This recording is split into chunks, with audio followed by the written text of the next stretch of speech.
세종 제위 12년, 조선에서는 이전에 상상조차 해본 적 없는 놀라운 일이 벌어진다.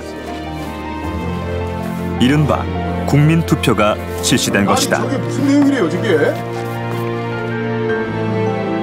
세종은 경작하는 토지에 대한 새로운 세법인 공법 제정을 두고 백성들에게 직접 찬반 의견을 듣고자 했다.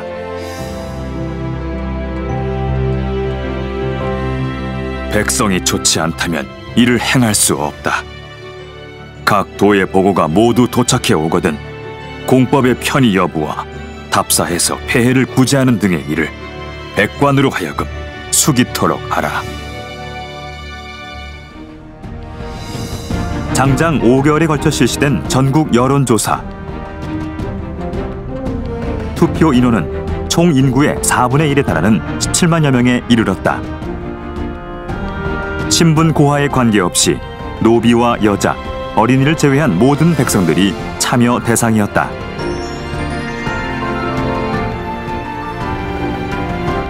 조선 최초의 국민투표가 있던 그날, 세종이 백성과 더불어 꿈꾸고자 했던 것은 무엇이었을까?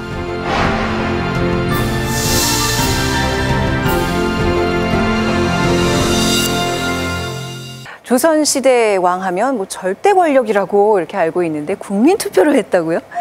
요즘으로 친다면 전국민 여론조사라고 할 수 있는데요. 총선 규모의 투표를 조선시대에 한 거지요. 네. 근데 여기서 우리가 꼭 짚어봐야 되는 건 뭐냐면 백성과 소통하겠다라고 하는 세종의 강력한 신념이 반영되었다고 하는 국가의 하여튼 모든 역량이 집결된 대규모 국가 프로젝트라고 할 수 있습니다. 근데 당시에 뭐 전화도 없었을 테고 뭐 인터넷 당연히 없었을 텐데 어떻게 국민투표를 할 수 있었던 거예요? 예. 수령을 중심으로 하는 예하 관원들이 직접 백성들을 찾아가 가지고 찬반을 물은 거지요. 네. 뭐 요즘처럼 뭐 기표소를 마련해 놓는다든지 비밀 투표를 한다든지 무슨 투표 용지가 있다든지 이런 건 아니고, 그러니까 그 붓과 종이를 가지고 가서 찬, 반 가가호호 다니면서 이장님들하고 반장님들 많이 바쁘셨을 거예요. 그러니까요.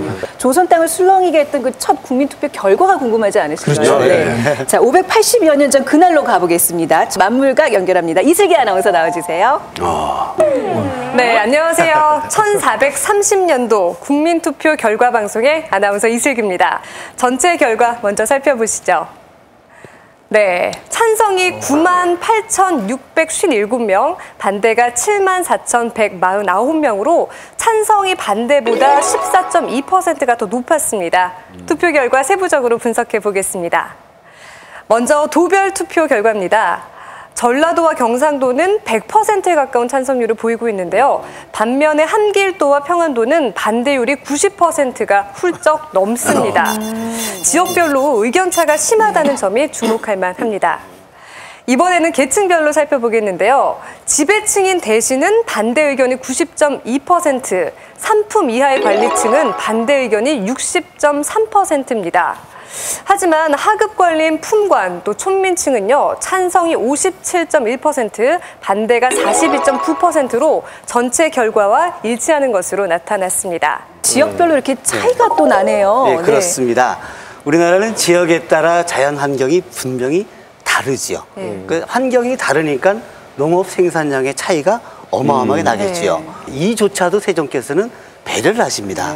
그래서 반대가 많았던 함길도나 평안도 같은 지역의 그 백성들을 1결당 10말이 아니고 7말로 낮춰서 투표를 하도록 합니다.